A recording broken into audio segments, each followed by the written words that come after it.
Welcome to the channel, Optimize Every Day, where we're helping you to make a 1% change daily. Welcome to Optimize Every Day, where making a 1% improvement daily is our goal. So, we talked earlier today about a few things, and I want to get into that.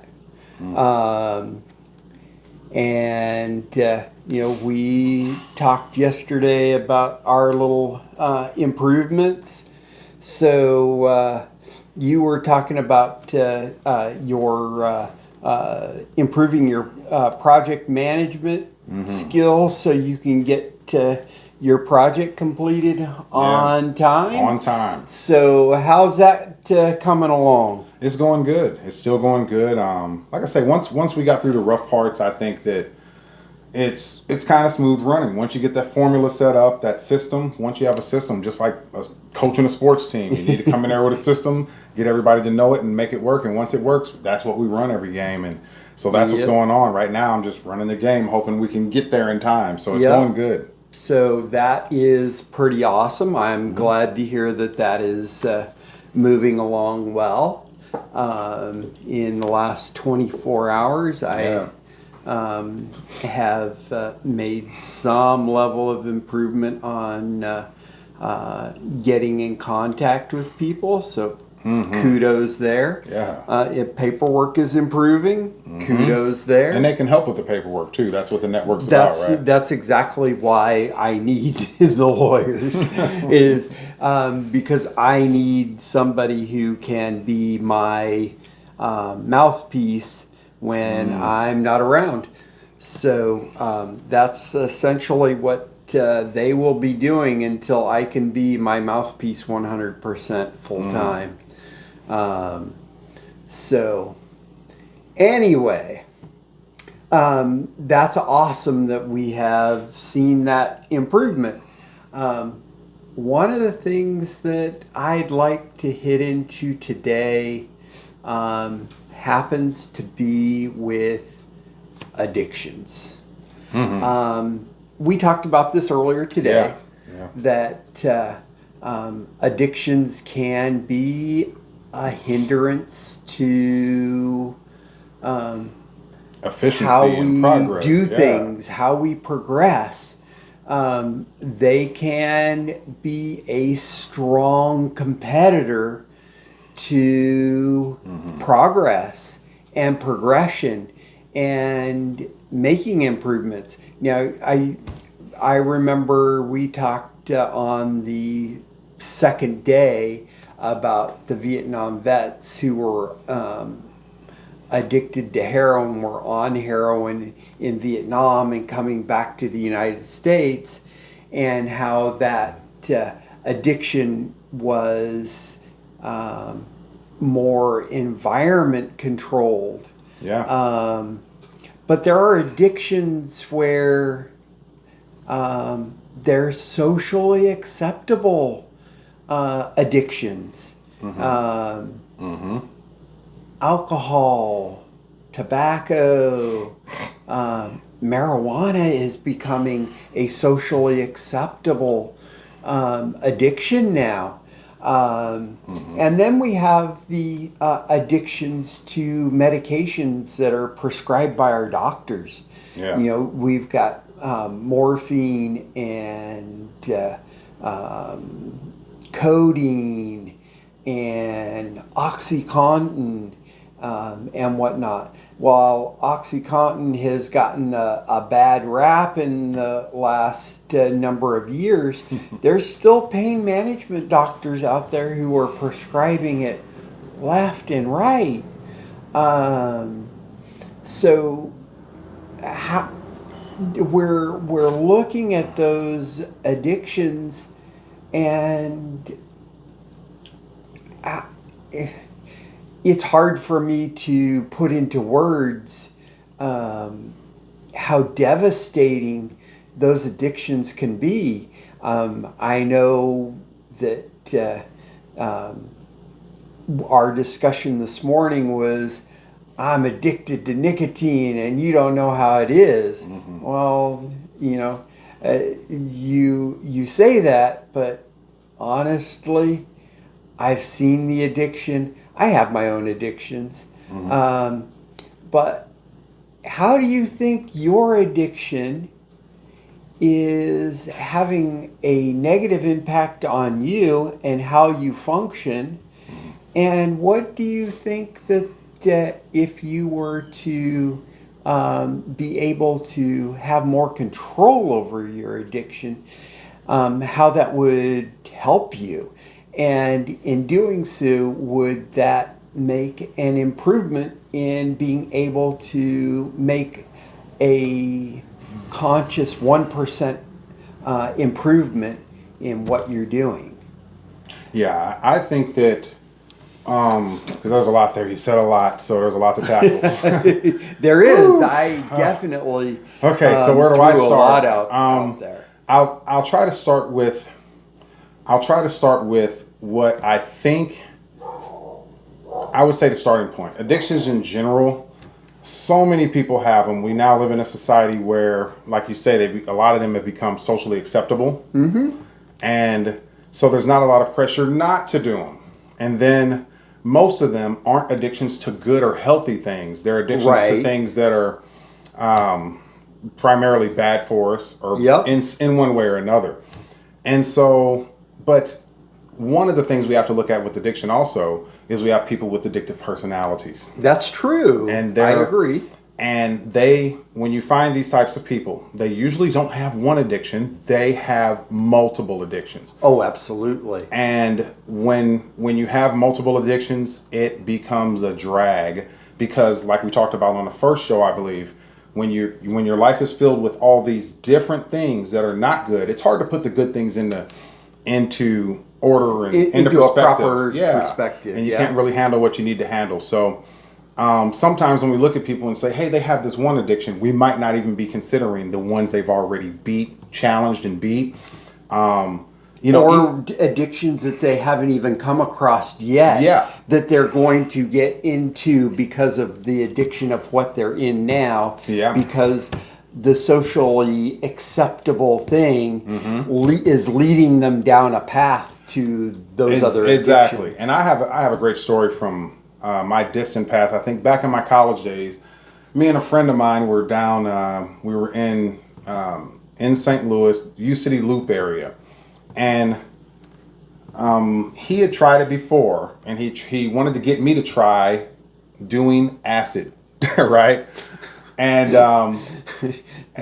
sure enough, you, but no thank you. Yeah, well, he talked me into it. We were young and really stupid, and he talked me into it. And I didn't usually do any hard drugs at that time, and I did the acid, and I was up for 2 days. Right now, he was a hardcore doing this stuff. He put it under his eyelids and everything, and I'm like, I'm not putting anything in my eyelids. He says, well, you can put it on your tongue and suck on it, and you'll still get this effect. I'm like, okay. I tried it.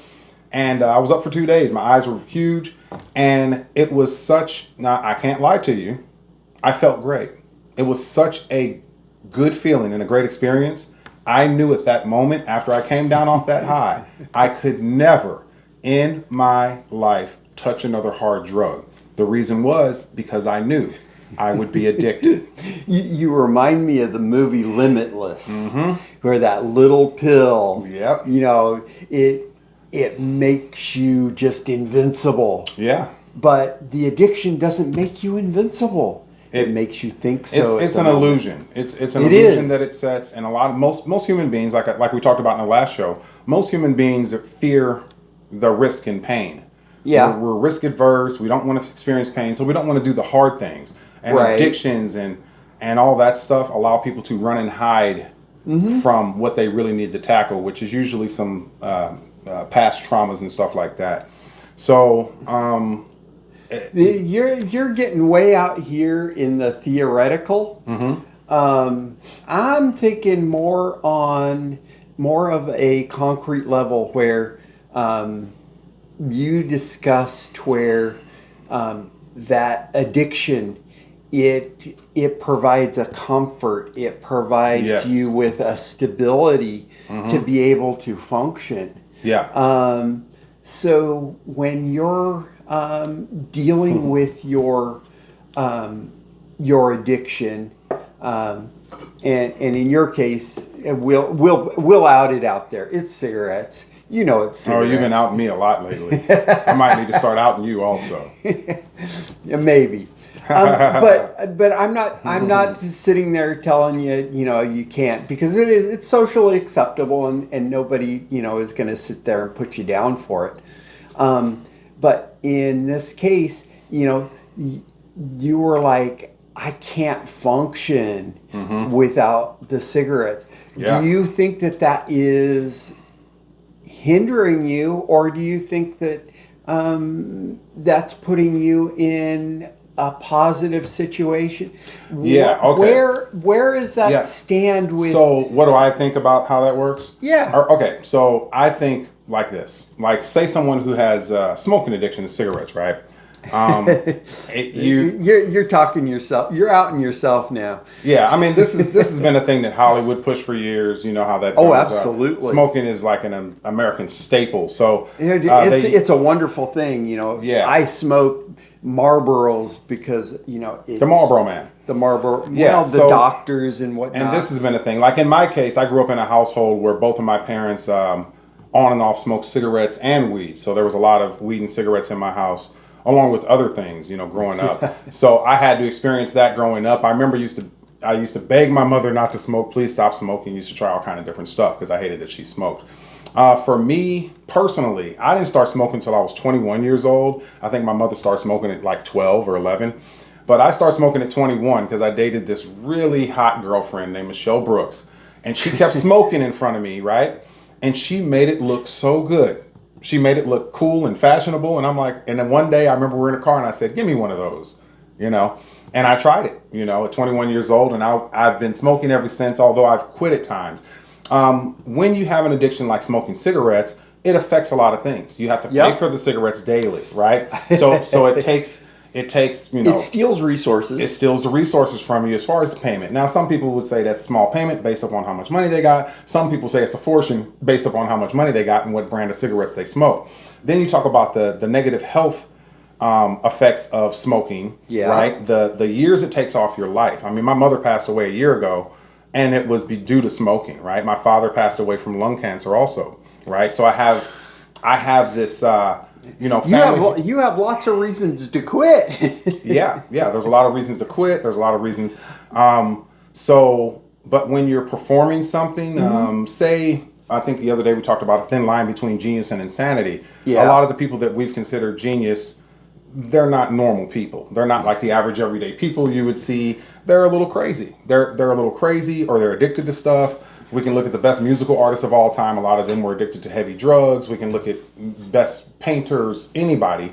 They had some issues. So along with greatness sometimes comes a lot of pain, because you're doing things that other people don't do. So there's this balance. And people who live clean with nothing, perfectly this and that, they can find success in other ways, but not at the levels of these people. So it's a balancing act. So now, you see that in yourself, and you're sitting there, and the discussion we had earlier. Yeah. But and not to disparage your habit, because I don't want to do that. I have so many habits. I've broken some. I mean, I used to have a gambling habit where I blew about $750,000 over the course of 13 to 18 years, somewhere in there. Yeah, almost $1 million gambling. I gambled worldwide. Me and my ex-wife played poker everywhere around this planet.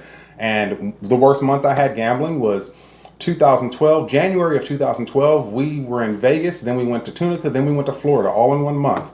And we lost $86,000 in 1 month. So you talk about addictions. I've seen them all. I've been around the world. I've lived with people who have addictions. So now when you look I'm an expert on addictions. So looking at your addictions and where you are, and how you're trying to manage your addictions. Yeah.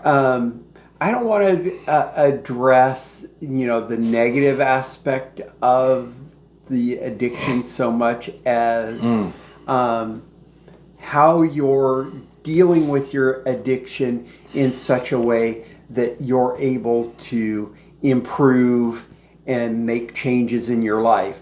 Yeah. Because sometimes you'll be in a situation where you're looking at, I gotta have that cigarette, Yeah. and it's taking you away from being able to positively move forward. That I would disagree with, and because here's the thing: even people that take certain drugs, right? There's performance enhancing drugs. There's performance enhancing drugs, right? So sometimes when you do have the thing you're addicted to, you perform at a high level also. So that's what makes it tricky. Way back in the day when I did music and I had a record label and stuff like that, had 49 artists on my label. I could not function properly. It wasn't cigarettes. I needed to smoke weed all the time because we did music. Everybody that came in there, all the artists, they would smoke weed. It's like, if you don't have marijuana in here, we're not performing, because this is how these things work. And then when you get it for them, or you give it to them, or you have it for them, you get the best songs you ever heard. So how do you measure that? There's a price you pay for greatness. It's a hard thing to sit there and measure the positive impact versus the negative impact. Yeah. There is the benefit that a upper or a downer can do in calming your nerves or increasing your capacity to function in a calmer manner. Yeah. So those seem to be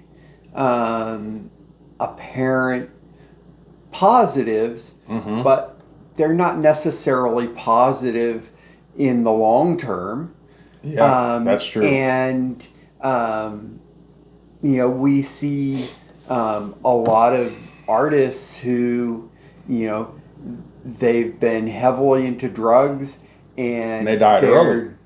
Dead by age 27. Right. I mean, and you got look Kurt at Hollywood. Cobain and Amy Winehouse. Man, Hollywood actors, actresses. I mean, a lot of them need a lot of things, cocaine and stuff, just to get running on a good acting role. Was it Brittany, whatever her name is? So many. I mean, there's the names of are them. countless. Jim Morrison. I mean, it can go on. You can go on and on. You can go on and on by the number of famous artists and actors and whatnot who have died before the age of 20 or by age 27. Yes. And even more that have died under the age of 35. Yeah.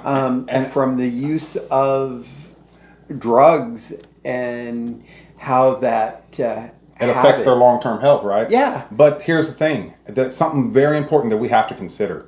There's different types of people. There are people who put the mission or what they're creating above their own personal safety and health.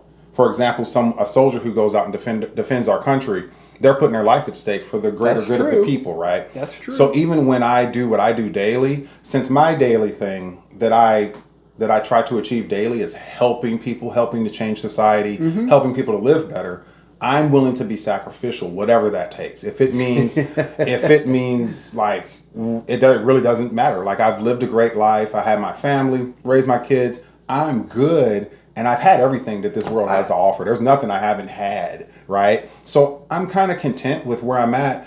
And now it's like, let me make a better life for everybody else, because throughout my life I've seen what failed people. I think that there is some altruistic ideas there. You have Leonardo da Vinci, who lived into his 70s. And then you have Van Gogh, who didn't come anywhere near that. Right. The mental health, the self-destructive behaviors that lead to a lot of these artists' deaths. Yeah.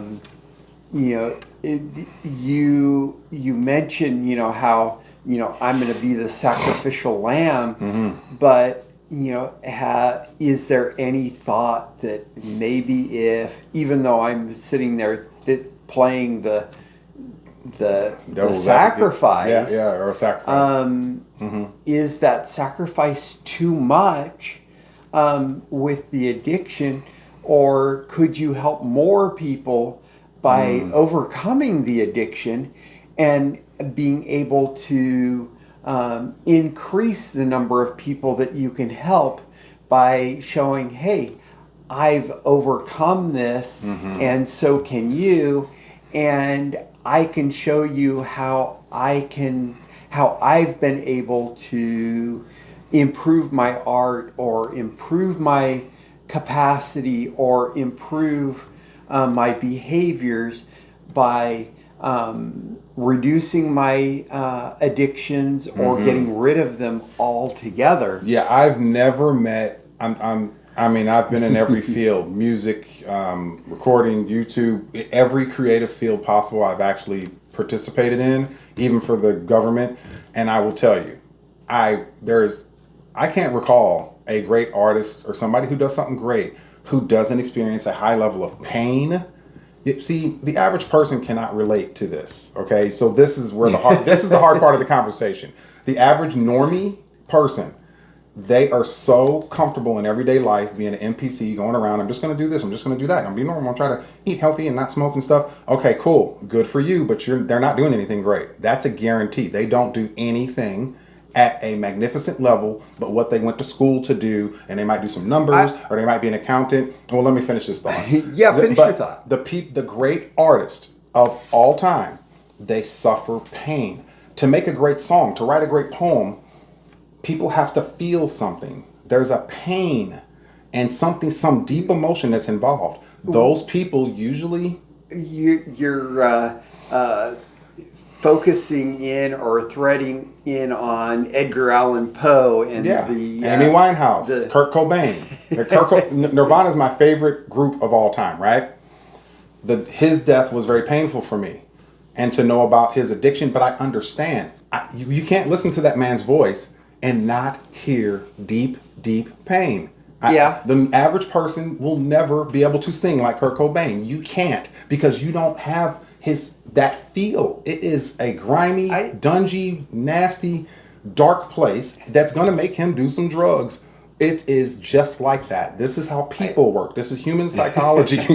They literally work like this. People who are perfectly mentally clean and healthy perfectly, they don't do much exciting stuff, in case you haven't noticed. I don't know that that's 100% true. It's not a 100% true. It's in general. This is a generalization about the truth. I come from a family where alcohol addiction and becoming an alcoholic is a true thing. Yeah. I saw that. Yes. I have siblings who are alcoholics. Yeah, still they chose to go down that path. Yeah. I also have siblings who have overcome alcohol. They're still alcoholics, but they don't drink anymore because of it. Yeah. I honestly chose not to go down that path. Have you had an addiction in your life? Have you been addicted to anything? Oh yeah.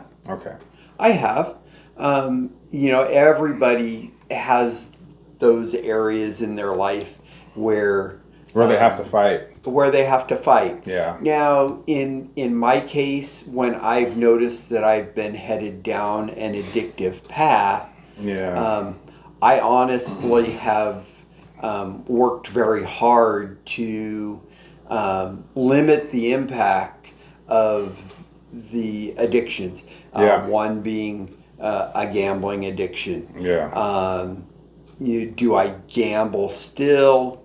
Not addictively. Yeah, not to the level of addiction. My gambling is very limited. But it would not be hard for me to be a heavy gambler and just throw away everything I have. But on the other hand, you can turn some addictions into a positive.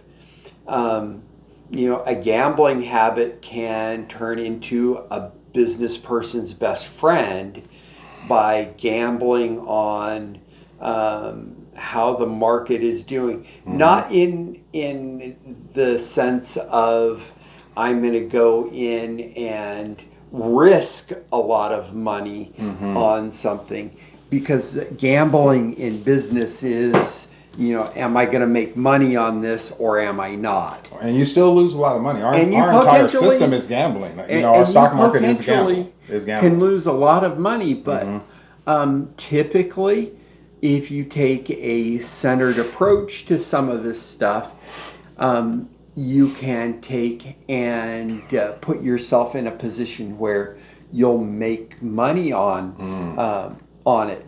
But it's channeling the behaviors that would be an addictive behavior, but taking control of that behavior and not allowing it to become an addiction. Yeah. So the and addictions, that's hard. They can. You're exactly right. The addictions can set you back and hold you down from what we talk about every day. Is that 1% change, that taking the steps forward. So let's talk about this dividing line. There's people who the addiction does set them back, and there's people where the addiction doesn't affect them, and maybe there's people where the addiction helps them, right? Some of the greatest acting performances and things that we've talked about here, being creative, stuff like that. Even trading stocks. Wall Street is not those, there's a lot of drugs going on, right? So we have to be honest about that. And maybe just some addictions just help people. So you have to weigh it. That's what I'm saying. You have to weigh. There's also the position where, businesses start, the perfect example is the demise of Sears. Yeah, we're talking about that. We discussed that yesterday or the day before. Last night, I think. It was a story where they were in the perfect position to be able to be what Amazon is today. They had been essentially the Amazon for over 100 years.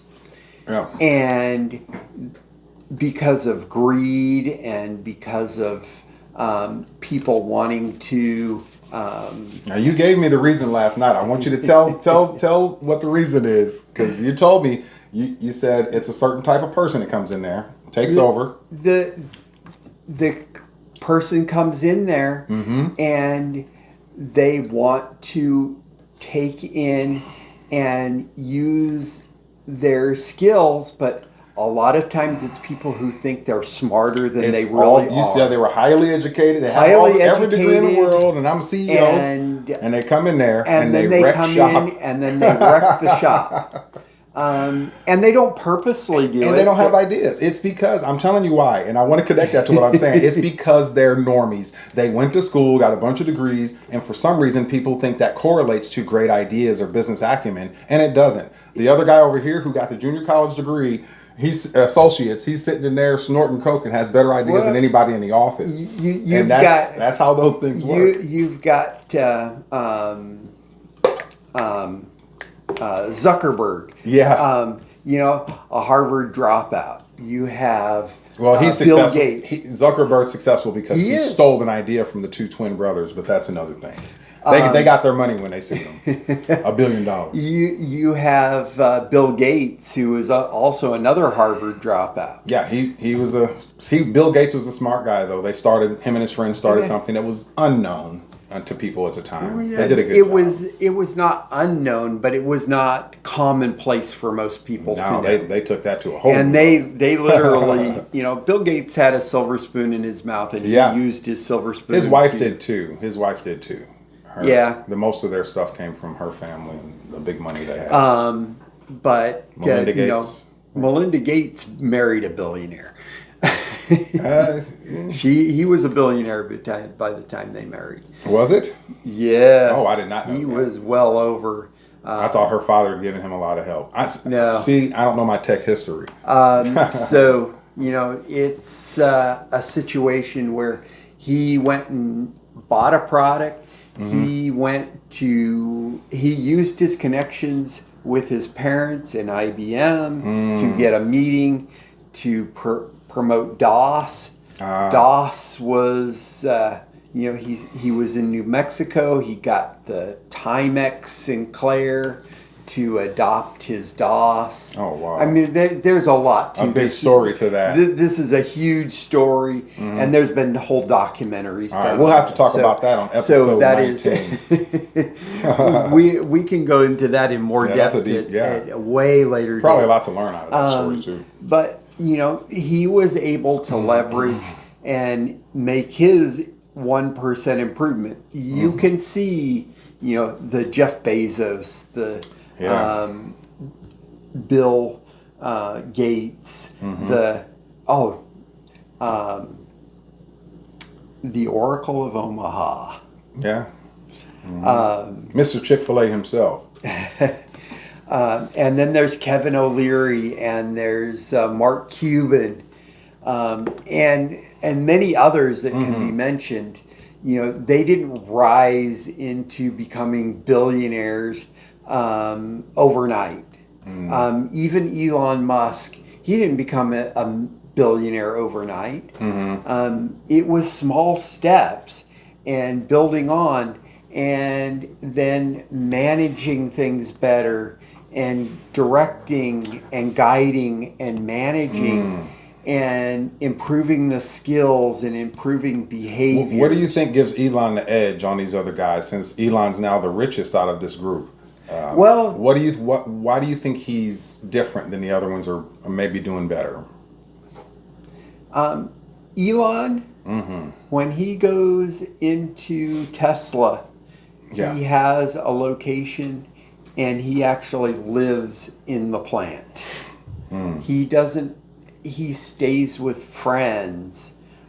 He doesn't own a lot personally. He owns tons of stock. He has control of a large number of businesses that impact how we live, how we talk, how we communicate, how we drive, how we travel, and so now you're saying it's expansive what he does and has, right? Yeah, and but it didn't happen by sitting there going, "Well, I want to build this rocket ship. I'm going to create this company called SpaceX." Well, it does. What I'm saying is I believe the reason that he has the advantage and will continue to in the future, as long as he's healthy or whatever, is because Elon has the most ideas. He's the most creative. He is creative. He thinks of everything. The reason we're all using AI right now is because, he set a program up for that. Tesla is not even the first thing he did. He did PayPal. This man has idea after creative idea, and he makes it happen, like you say, given the cost. It doesn't matter if he has to sleep over somewhere. There's a lot of times in his career he didn't take any money. That's how you do it. He has control over his behaviors. He doesn't do a lot of. He does got a lot of kids and a lot of baby mamas, so that is true. He has an addiction. He does have an addiction, but he has a lot. He has a lot of self-control over himself and what he does and how he communicates with people. He is looking. He's a true genius. That man is really smart. Way out into the future. He's looking not so far out into the future. He's looking at the present, and he looks at the present as if it's a gift for tomorrow. And he uses that gift of today to improve himself in various different ways. Yeah, he's constantly creating. And what he is focused on his behaviors and how he does things is totally different than most people and most self-help books and the ways that he looks at things. He looks at them way differently. Yeah, he sees deeper into things. I mean, this man, everybody that talks to him knows him They know that he is supreme, is smart on a level that most of us could never even imagine. So he sees things that we don't see. Like it's the difference between him and a Zuckerberg, right? Zuckerberg at Facebook didn't have to be smart. He got a hold of an idea that just works and on fire for the world. He doesn't have to think of a new idea for the rest of his life. But Elon is constantly building new idea, and I don't think any of those guys even come close to competing with that type of. And he's managed to figure out ways to overcome objections to The whole system's against that, man. systems that Yeah. prevent his business from doing things. Exactly. That's a one good of those being like, his blowtorches. That business in and of itself is just absolutely unique, and it holds no flame to any other. But it's a success, and yet it doesn't do a whole lot. It doesn't make him any money. It's more of a toy type business for him. And in Elon Musk's acumen, he's not working. He's never working. He's having fun. He's playing every day. He enjoys that type of environment where he gets to create and build these massive things. Yeah. That's what the business world is about. And if you have that, like I say, your addictions can, Elon's addictions can be shortcomings, but how do we judge it? I mean, is he not successful if he dies tomorrow? Has he not conquered the world? Yes, he has. So again, but we end up cutting our lives short when we're not dealing with addictions appropriately. Yeah. There are addictions that literally could put us in the grave right away. Yeah, but so many people don't care about that. That's what I'm saying. Even if you go religiously and look at Jesus sacrificed his life. It was a clear motive for us to see for history, for him to be an example for those who are Christians, right? That's true. You give your life, and I think some people just have that, and some people don't. Some people want to live forever, and they're scared. But look at Paul Walker. He didn't have to die the way he did, but he had an addiction to fast cars and street racing. I think, he was in a passenger, somebody was driving. I'm not sure. That's true. Some but guy, that was a passion of his. Yeah, it may have been. I don't know much about Paul Walker, that passion, but I know it was very painful for a lot of people when Paul Walker died. Yeah, yes, it was. And to see him leave, I mean, he was famous for just fast car movies, right? Yeah. And so that's a whole genre of people that love that. But he's legendary because of it. He will live forever. And most of us will not. When we die, nobody's going to care. Forever in some people's minds. Yeah. But those for others, he's going to be, like, Remember the Maine. Do you remember the Maine? No. That's historical. I don't remember it. You don't remember. Did this happen in 1872? Because... is something like that. See, I wasn't alive then, and I don't read. I can't read, so I can't read history books. So we're looking at that live forever is still finite. Yeah. Woody Allen was said, I don't want to live forever. Through my films, I want to live forever by not dying. Yeah, Woody Allen lives forever in my mind because he was a pervert. That's how he lives in my mind. So he has a negative. See, some people that are assassins or perverts, they stay in your mind forever because they were so disgusting and as a model of what not to do sometimes. I think that a lot of men in this world are confused about what their legacy will be or what it is. I think legacy has a lot to do with what we're talking about, because I think most men believe, well, my family's my legacy. My wife, my children, how I do them, how I raise them, and how I take care of them. That's my legacy. But from what I know at this point, that is not your legacy. That is a portion of your legacy called your family legacy. I'll give you a prime example. There's a basketball player once upon a time named Michael Jordan, okay? And if you look at a guy like Michael Jordan, his basketball player, some consider him to be the best player of all time, right? If I ask you what his first wife's name was, could anybody tell me? Most of you do not know his first wife's name. Okay, he divorced and got married again. Can you tell me his second wife's name?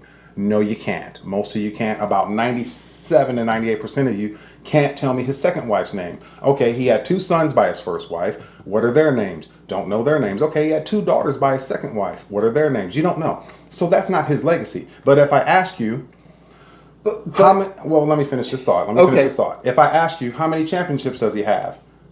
I couldn't tell you.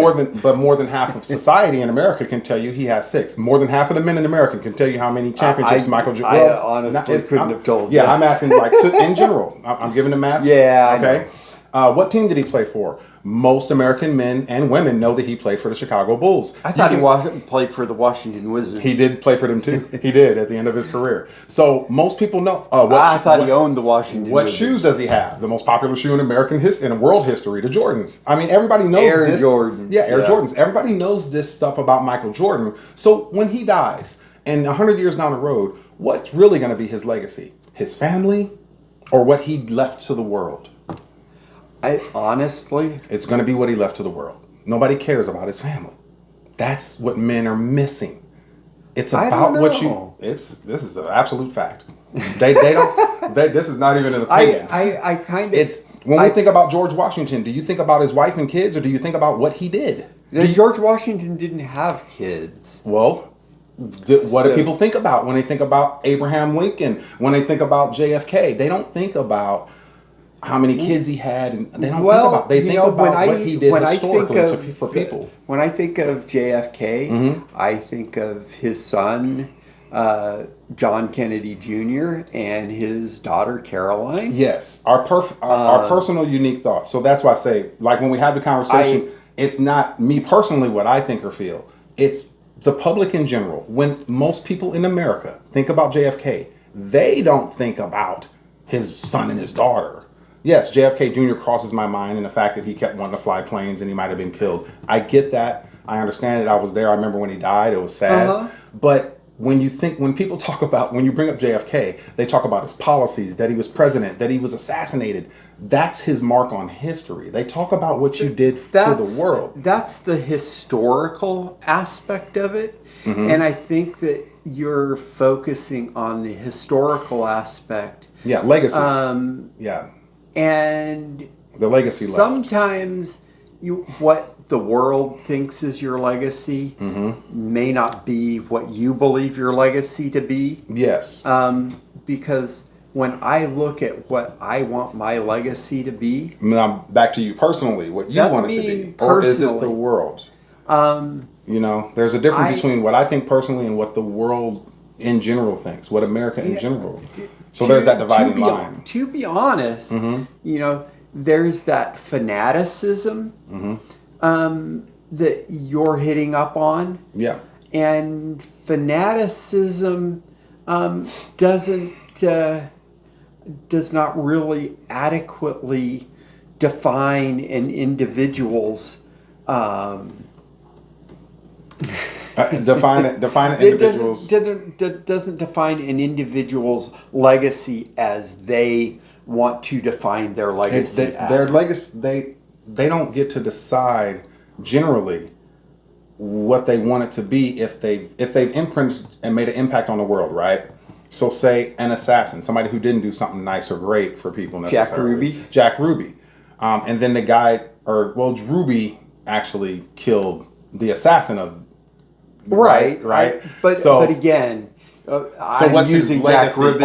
Or Mud, who killed Lincoln, right? Do we think about Mud's kids? We just know him for what he did.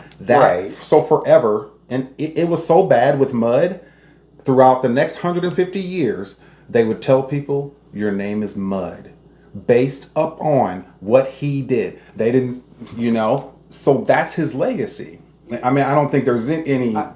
I'm His legacy is what he did for the world to see. Yeah. We don't know how. I don't know how many kids. Maybe there's a historian that knows. I think everybody leaves a legacy of some. Yeah. Yes, they do. Some portion. Everybody leaves a legacy, but some legacies are so small you can't see them, and some are Michael Jordan or Mud. They're big. And I think that some legacies are way bigger than what society sees. Nobody notices,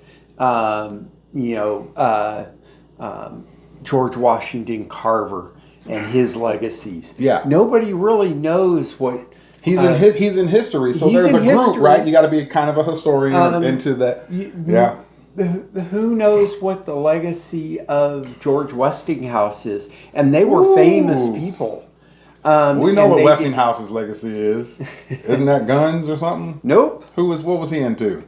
Westinghouse. That's a big name. Westinghouse. He designed air brakes for trains. Oh yeah, and it's still a company. Westinghouse is still a company, isn't it? Yeah. Yeah. And then you have Winchester. That's his Winchester's the guns. That's what I got. Winchester.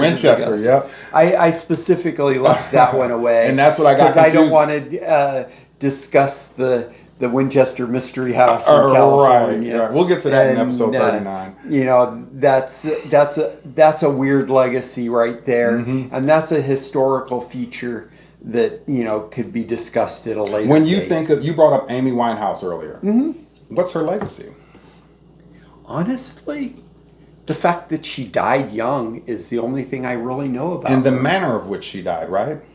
I don't even know how she died. I just know she died. I think it was drug addiction. It was probably. And even the guy from The Doors, Jim Morrison, and all these people. Yeah. So along with their music comes the drug addiction. And so when somebody dies, we analyze their legacy. But you've got people who have a legacy like Roy Orbison and Mel Tillis, who they were not into drugs, and they were on stage performing days before they died. A bunch of good songs for years. Like and Roy then Orbison. You've got Chuck Berry, who, he was on stage a few days before he died, and he actually canceled a concert for the day he died because he wasn't feeling well. Yeah. Because of old age. Yeah, Chuck Berry, he's another person who had a great legacy. And kind of messed up early with dating somebody very young, and then later find out he did some nasty stuff. So his legacy was tarnished. But he was at one time into drugs and other things. Yeah, and a then rocker. He was one of the early rockers, right? He got himself out of that. Yeah. What about Elvis? So, Elvis, we could go on. We could go on. Elvis, man. Elvis was great.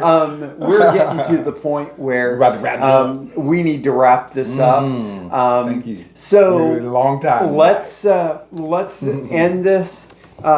Let's first. Everybody, you need to make sure you like and subscribe and comment.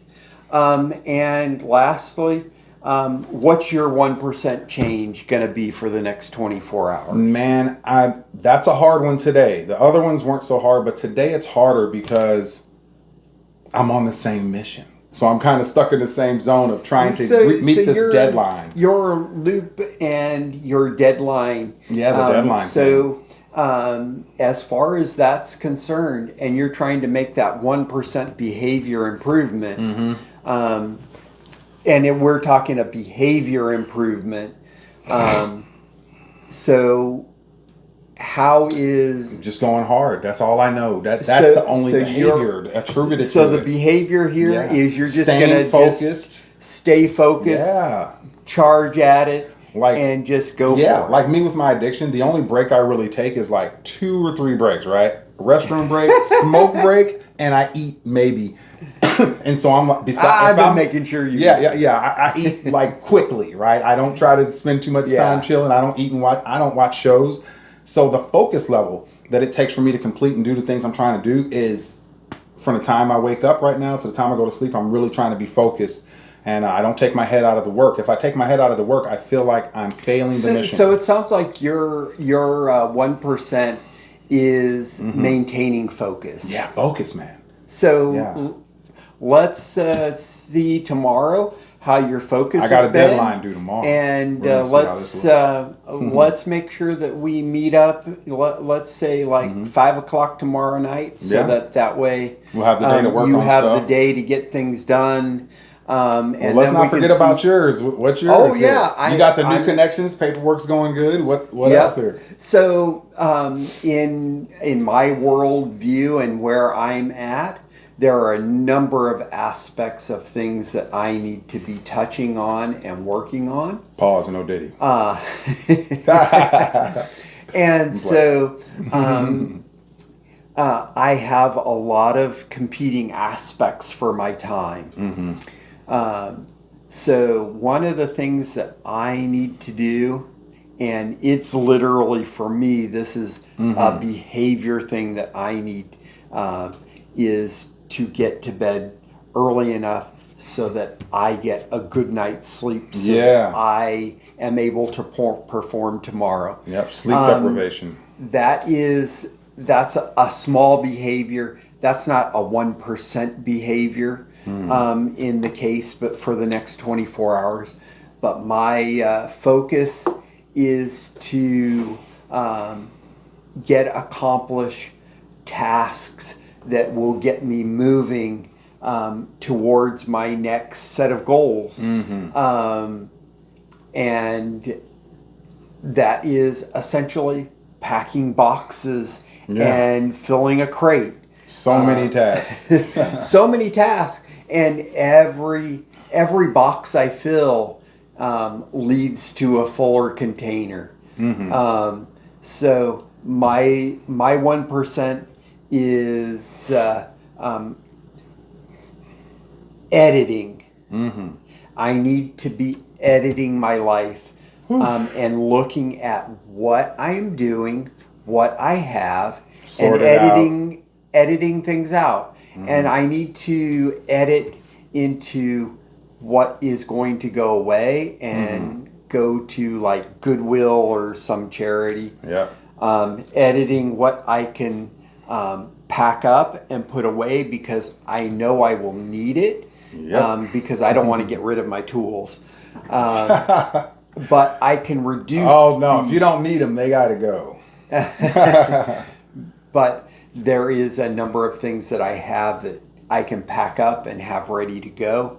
But I need to be editing my life and organizing, getting rid of the stuff that I don't. Streamlining, making things efficient. Making things more efficient. Yeah, more efficient. So editing is going to be my 1% improvement in the next 24 hours. Okay. So again, like, subscribe, comment, and I will be making comments on your comments. And we look Arguing with you in the comments is what we're going to do. So we will see you tomorrow. Thank you so much for joining us. Ciao.